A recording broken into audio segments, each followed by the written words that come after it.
मेरे भाइयों, इंतशार की आग जमान पाक से कम लगी है, उमर अता बंदयाल के दफ्तर से ज्यादा लगी है। इस फितने ने जिसका नाम इमरान खान है, शर्म आती है कूड़े वाली बाल्टी का नाम लेते हुए भी। इस शख्स ने असेंबली तोड़ी, नाकाम हुआ, इस्तीफे दिए, नाकाम हुआ, लॉन्ग मार्च किया, नाकाम हुआ, जेल भरो तहरीक चलाई, नाकाम हुआ। और कौन मदद को आया? कौन आया मदद को? मैं भी सुनूं। आवाज नहीं आई। कौन आया मदद को? कौन? उमर अता बंदयाल साहब सुने, कौम को बताने की जरूरत नहीं।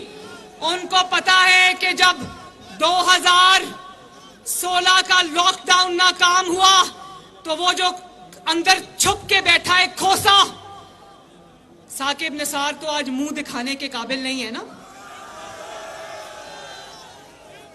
तहरीके इंसाफ की टिकटें ब्लैक करता हुआ पकड़ा गया है। उसका बेटा तहरीके इंसाफ की एक टिकट का 1.25 करोड़ रुपया मांग रहा था। साकिब निसार को तो पूरी कौम जानती है, लेकिन आपका साकिब निसार से बड़ा मुजरिम जो छुप के घर में बैठा, उसका नाम है जस्टिस आसिफ सईद खोसा। इमरान का लॉकडाउन जब नाकाम हुआ तो उसने कहा, मारे मारे क्या फिरते हो, मेरे पास दरखास्त लाओ, मैं अभी नवाज शरीफ को तुम्हारे सियासी रास्ते से हटाता। और उसने हटाया। हमारे लिए तो JIT बनी थी। व्हाट्सएप के हीरो से इनकी कोई खास मोहब्बत है। हीरा लेते भी हैं तो 5-5 कैरेट का लेते हैं।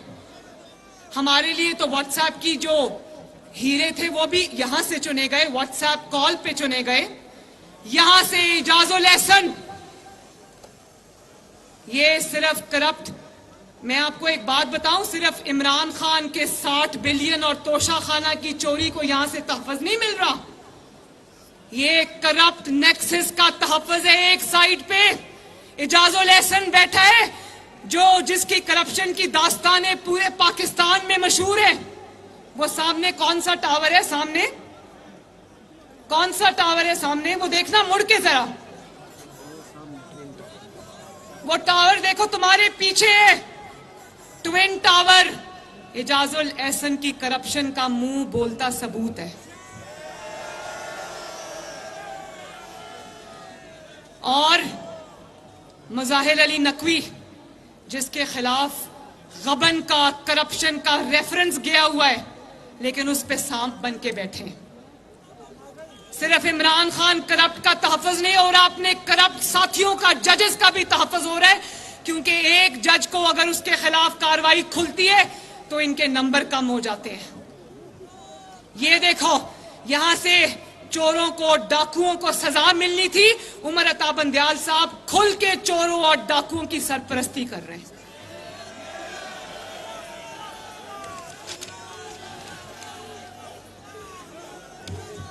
और आज जो पाकिस्तान में आपने देखा मेरे भाइयों, आज आप पुरअमन एहतजाज कर रहे हो। हजारों की तादाद में, लाखों की तादाद में लोग निकले, पत्ता नहीं टूटा, गमला नहीं टूटा, किसी दरख्त को नुकसान नहीं पहुंचा, किसी ग्रीन बेल्ट को नुकसान नहीं पहुंचा, कोई पुलिस की गाड़ी नहीं चलाई, कोई रेंजर्स की गाड़ी नहीं चलाई।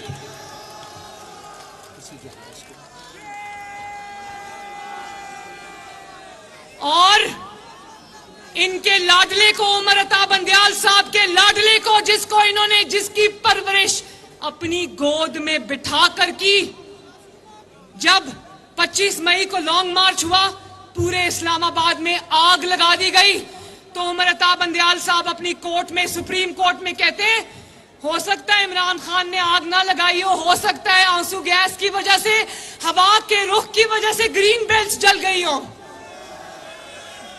तो मुझे बताओ, ये अभी भी मई का महीना है ना, आज ग्रीन बेल्ट्स में आग क्यों नहीं लगी? क्योंकि ये कोई फॉरेन फंडेड फितने नहीं है। पाकिस्तान को डिस्टेबलाइज करने के लिए लॉन्च नहीं, पाकिस्तान से मोहब्बत करने वाले लोगों का इज्तिमा है। उसको कहा कि तुम्हारा कसूर नहीं है, आंसू गैस की वजह से आग लग गई होगी। उस फितने को पालते रहे, पोसते रहे, बढ़ावा देते रहे, और क्या हुआ? उसका नतीजा ये हुआ कि अभी 3-4 दिन पहले पाकिस्तान की 75 साला तारीख में जो नुकसान हमारा दुश्मन नहीं कर सका, जो मजमूम हरकतें भारत नहीं कर सका, जो पाकिस्तान की दहशतगर्द तंजीमें नहीं कर सकी, जो कलअदम तंजीमें नहीं कर सकी, वो कुछ इनके पालतू इमरान खान ने करके दिखा दिया।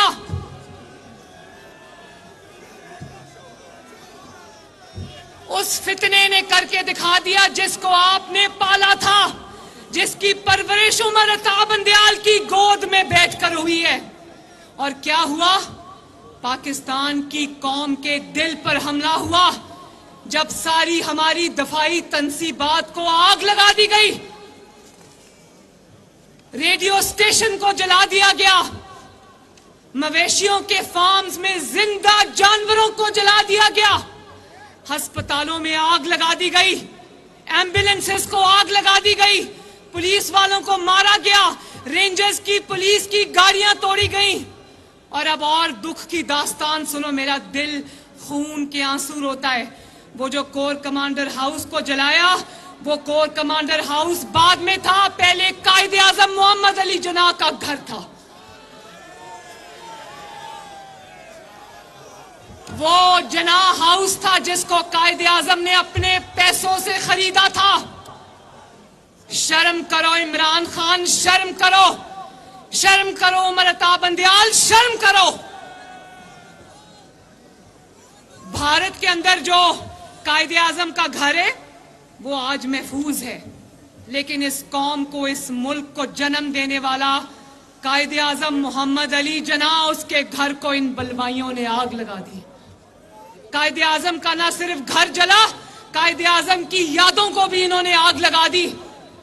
और मेरी बात सुनो, हम जितने भी एंटी एस्टैब्लिशमेंट हो, हमने भी एस्टैब्लिशमेंट के किरदारों पे तनकीद की थी। नवाज शरीफ वो पहले शख्स थे जिन्होंने पीडीएम के गुजरांवाला के जलसे में जनरल फैज हमीद का नाम लिया और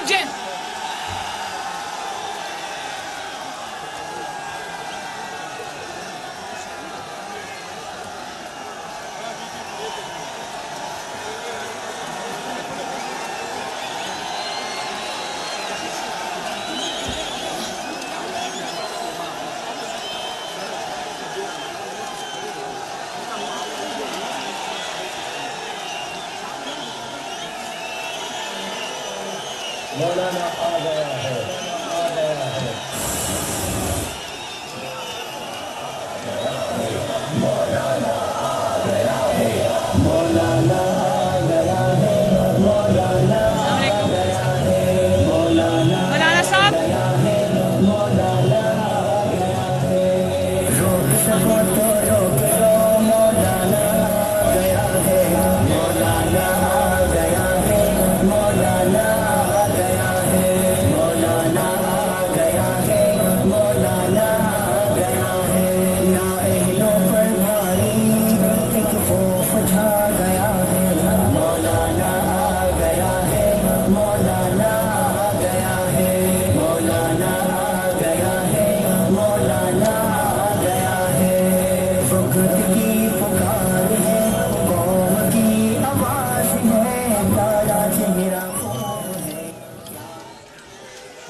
मौलाना साहब इजाजत है बात करूं? मेहरबानी। आपको पीडीएम का मौलाना साहब यहां पर मौजूद हैं, पीडीएम के जलसे की सदारत की थी इन्होंने गुजरांवाला में। नवाज शरीफ साहब ने भी उस वक्त के sitting chief of army staff का नाम लिया, कहा जनरल बाजवा साहब, सिटिंग डीजीआईएसआई का नाम लिया, कहा जनरल फैज साहब ये सौगात जहां से लाए उसको वापस ले जाओ।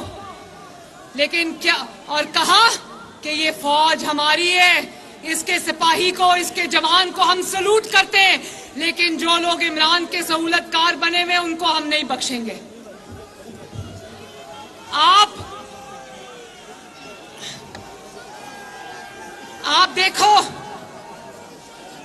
देखे जो जीएचक्यू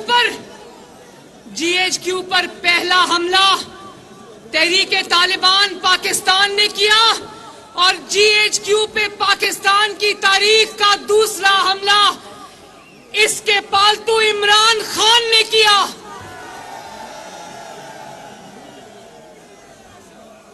और जो जंगी जहाज जिनसे आपने दुश्मन के लड़ाका तैयारे मार गिराए थे, जो बहादुरी की अलामत थे, जो कौम के फख्र की अलामत थे, जिन जहाजों को महफूज करके पाकिस्तान की सड़कों शाहराहों पर चौकों पर नस्ब किया गया ताकि लोगों को पता चले ये वो है जहाज जिन्होंने दुश्मन के तैयारों को मार गिराया था, उन जहाजों को किसने कल परसों आग लगा दी?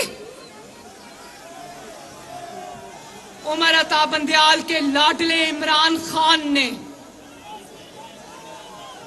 और उस पे भी शर्म आनी चाहिए। शुहदा की यादगारों को, गाजियों को, यादगारों को इन्होंने आग लगा दी, इन्होंने नजर आतिश कर दिया। और मैं ये भी बता दूं, आप सब सुन लो, आपकी तरह इसकी गिरफ्तारी पे एहतजाज करने अवाम नहीं निकली। पूरे पाकिस्तान में कहीं 500 की तादाद में भी अवाम नहीं निकली। हाँ निकली तो इसके ट्रेंड बुलवाई निकले तो इसके ट्रेन दहशतगर्द निकले। ये भी मैं बताऊं कि जे 6 महीने से प्लास्टर टांग पे चढ़ा के पुलिस और अदालतों से छुपकर बनी गाला बैठा है ना, ये इन्हीं हमलों की ट्रेनिंग दे रहा था उन लोगों को, अपने कारकुनों को, जिनको बॉर्डर्स खोल के इसने पाकिस्तान के अंदर बुलाया, जेलों से छुड़वाया, उनको जमान पाक में तरबियत याफ्ता दहशतगर्दों के जरिए अपने जत्थों को ट्रेनिंग दी। और मैं ये भी बता दूं, ये सब अचानक नहीं हुआ, अवाम नहीं निकली। अवाम ये होती है, कहीं भी अवाम नहीं निकलती। जब अवाम निकलती है तो पूरा मुल्क जैम हो जाता है। अवाम तीली और माचिस लेकर नहीं निकलती।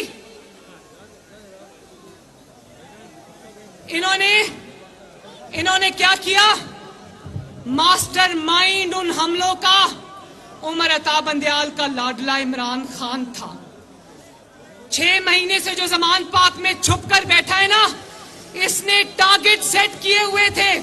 इसने बताया हुआ था, अपने लोगों को लिस्टें बनाई हुई थी कि जिस दिन मेरी गिरफ्तारी हो, तुम लोगों ने, ये है तुम्हारे टारगेट, तुमने यहां जाकर सीधे हमले करने, आग लगानी है। और आप देखो, मैं लाहौर की बात करती हूं। लाहौर में जब ये कोर कमांडर हाउस में और शुहदा की यादगारों पर हमले के लिए गए, रास्ते में कई सिविलियन इमारतें आती हैं, रास्ते में कई सरकारी इमारतें आती है, रास्ते में कई रियासती इमारतें आती है, सियासी इमारतें आती है, हुकूमती इमारतें आती है। वहां नहीं गए, सीधे अपनी दिफाई तनसीबात पर गए। जो टारगेट मिला हुआ था, जो हुक्म मिला हुआ था, वहां गए और हमले किए। मुझे बताओ, ये अचानक हो जाता है? इसके लिए जितनी बर्क रफ्तारी से हमले हुए, उसके पीछे 6 महीने की प्लानिंग है। क्योंकि सियासी हर चाल नाकाम हुई, पिट गई, तो फिर इन्होंने ये दहशतगर्दों वाला तरीका पकड़ा। और उस दिन उमर अता बंदयाल के सामने जब वो पेश हुए, तो क्या उमर अता बंदयाल साहब ने उनसे ये पूछा?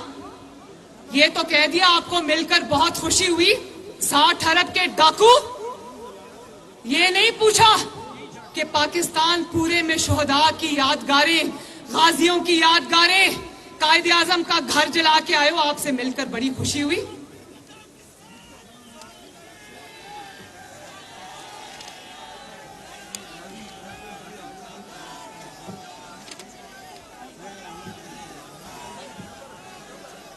और मजे की बात सुनो, कहता है मैं तो कैद था, मैं तो गिरफ्तार था, मुझे तो पता ही नहीं पीछे से हमले किसने किए। मैं सदके जाऊं, तुम्हारे पाकिस्तान की कौम क्लास 2 में पढ़ती है, उसको पता नहीं है तुम क्या बोल रहे हो। कहता है मुझे पता ही नहीं था, इतने तुम मासूम के तुम्हें पता ही नहीं था, और साथ धमकी भी दे गया कि मुझे फिर गिरफ्तार किया गया तो पाकिस्तान में फिर वही होगा, वही दहशतगर्दी होगी जो पहले हुई है।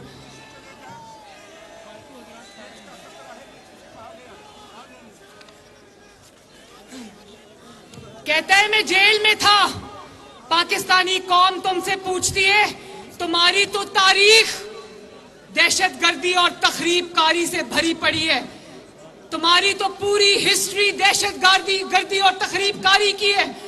जिस वक्त 2014 के तुमने धरने किए, पीटीवी की इमारत के ऊपर तुमने हमला किया, उस वक्त तुम कौन सी जेल में बंद थे?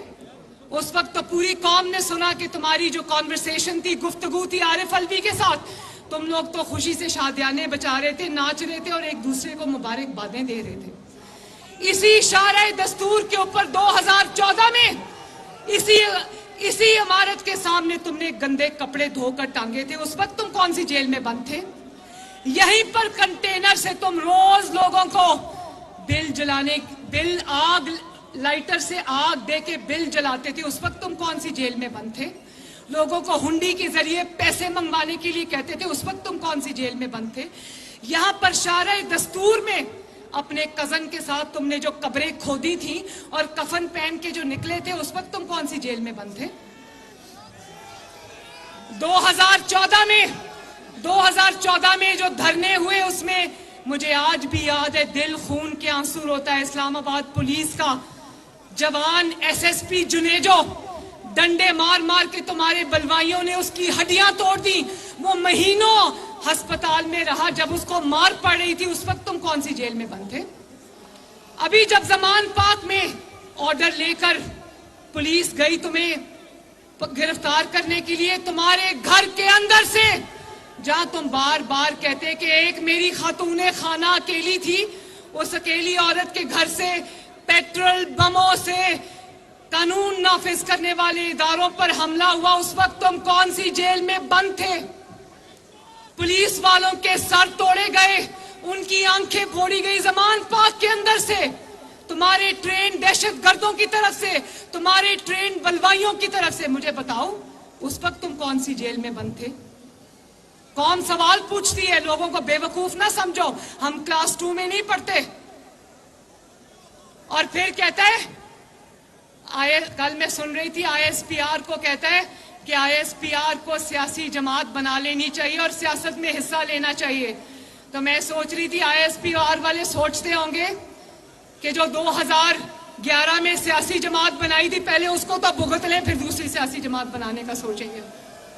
उसी का गंद हम साफ कर लें तो बड़ी बात है। और रेंजर्स पे मुकदमा बनाने का कह रहे, तुम्हें तो रेंजर्स का शुक्रिया अदा करना चाहिए। जो टांग तुम्हारी 6 महीने से ठीक नहीं हो रही, वो रेंजर्स ने 2 घंटे में ठीक कर दी।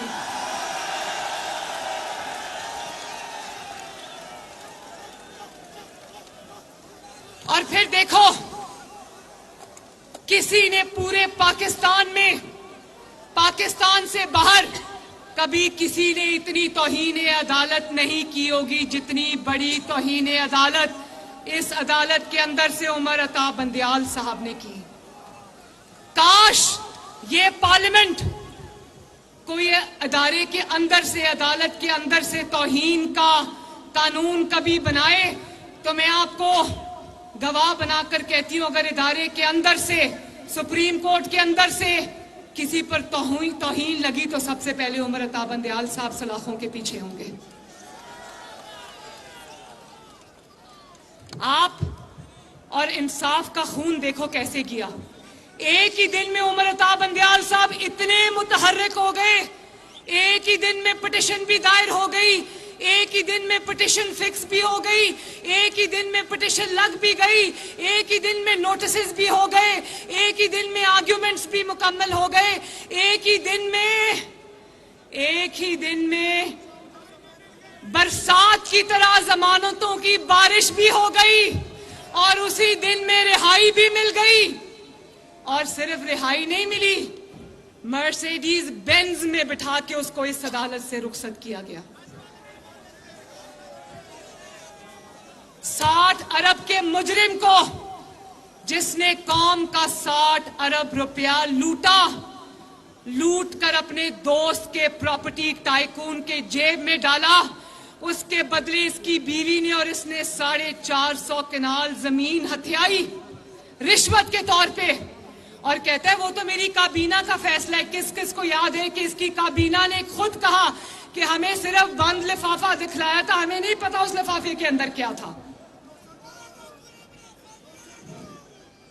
60 अरब का अल कादिर ट्रस्ट का केस ये है कि यूके की अदालत ने इल गॉटन मनी, गलत तरीके से कमाया हुआ पैसा सुप्रीम कोर्ट को दिया, वापस भेजा पाकिस्तान ने को, और इमरान खान ने वो अपने दोस्त की जेब में डाल दिया। और उसके बदले इसकी बीवी ने और इसने 450 कनाल जमीन ले ली। उसके ट्रस्टी भी खुद ही बन गए, मियां बीवी उसके ट्रस्टी बन गए। और जब उमर अता बंदयाल साहब ने पूछा कि बड़ी खुशी हुई आपसे मिलके, तो क्या ये पूछा कि 60 अरब के डाकू मेरी अदालत में तशरीफ लाए हो, 60 अरब का डाका डाल के तुम्हें कितनी खुशी हुई है? ये कौम पीडीएम आपसे पूछती है कि इतनी खुशी आपको किस चीज की हुई थी? और देखो सिर्फ जमानत नहीं दी, रिहाई नहीं दी, ये कहा कि मर्सिडीज बेंज के अंदर इस मुजरिम को यहां से लेकर जाया जाए। और उसके बाद कहा कि 3 कमरों का जो रेस्ट हाउस है वहां लेकर जाया जाए। 10 अफराद जो खानदान के, उनके साथ बैठने की इजाजत दी जाए। भाई 10 अफराद के, पूरे खानदान के जो 10 अफराद है उसके साथ तो उसकी बनती नहीं है। उसको कह रहे हैं 10 अफराद के साथ बैठने की इजाजत दी जाए और आप इमरान खान साहब तशरीफ ले जाएं, वहां जाएं, खाएं पिएं, गप्पे लगाएं और सो जाएं। और फिर कहा विश यू गुड लक। क्या कहा? आवाज नहीं आई। उमर अता बंदयाल साहब ने इमरान खान को कहा, इमरान खान साहब विश यू गुड लक। क्या कहा? वो विश यू गुड लक उन्होंने इमरान खान को नहीं कहा था, वो मैसेज उन्होंने इस्लामाबाद हाई कोर्ट को दिया, जहां से एक कमरे में गया तो 10 जमानतें मिली, दूसरे कमरे में गया तो 20 जमानतें मिली। और कहा गया कि अजल से अबद तक की जमानत, पैदाइश होने के बाद से क्यामत के बाद तक की जमानत, तुमने जो गुनाह किया है उसकी भी जमानत, जो गुनाह तुम आइंदा करोगे तुम्हें उसकी भी जमानत। और फरिश्तों से भी कहूंगा कि कब्र में जब ये जाएगा इससे सवाल ना करना, कहना आपको मिलके बड़ी खुशी हुई।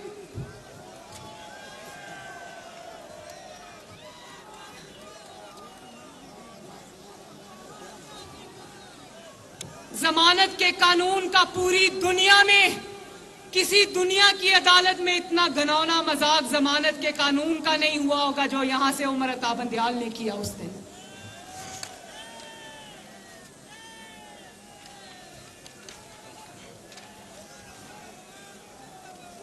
देखें जुल्म, किसी को ताहयात जमानत, किसी को ताहयात नाअहली।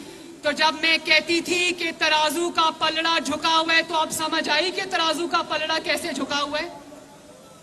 जो पलड़ा झुका हुआ है ना तराजू का, उसमें उमर अता बंदयाल, उसमें इमरान खान, उसमें मुजाहिर नकवी, उसके अंदर इजाजुल एहसन और लाहौर हाई कोर्ट का चीफ जस्टिस बैठा हुआ है। और वो कहते हैं कि उसमें सासू मां भी बैठी हुई है।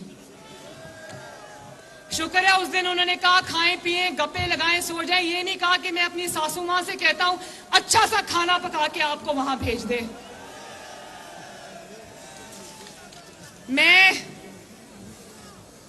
अब आपको पता चला है कि जब हम कहते थे कि इलेक्शन हम इसलिए अभी नहीं कराना चाहते क्योंकि इलेक्शन जो है वो फ्री एंड फेयर नहीं होंगे, अब जो उमर अता बंदयाल ने किया इसने खुद साबित कर दिया कि हुकूमत का हर खदशा दुरुस्त है। इसके होते हुए पाकिस्तान के अंदर फ्री एंड फेयर इलेक्शन नहीं हो सकते।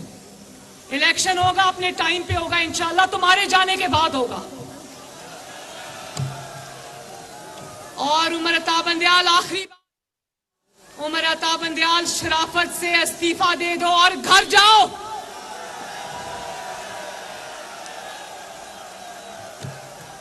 वरना तुम्हें ये कौम बहुत बुरी तरह कटहरे में खड़ा करने वाली है।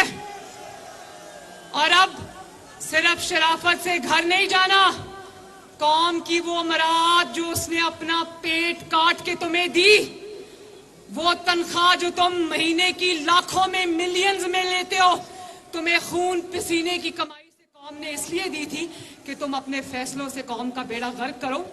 वापस करो वो मराद, वापस करो वो तनख्वाहें और अपने आप को कानून के हवाले करो, इस्तीफा दो और घर जाओ। क्या आप लोग इसके इस्तीफे की तायीद करते हो? सब, इधर से इधर तक, आगे से पीछे तक, क्या आप लोग उमर अता बंदियाल जो कि एक ईमानदार नहीं इमरानदार जज है, इमरान का सहूलतकार है, इमरान को रिलीफ देता है, इमरान के लिए कोर्ट में बैठा है, इमरान के लिए करप्ट नेक्सस को ये प्रोटेक्ट कर रहे, क्या आप उसके इस्तीफे की डिमांड करते हो? आई रेस्ट माई केस। पाकिस्तान जिंदाबाद।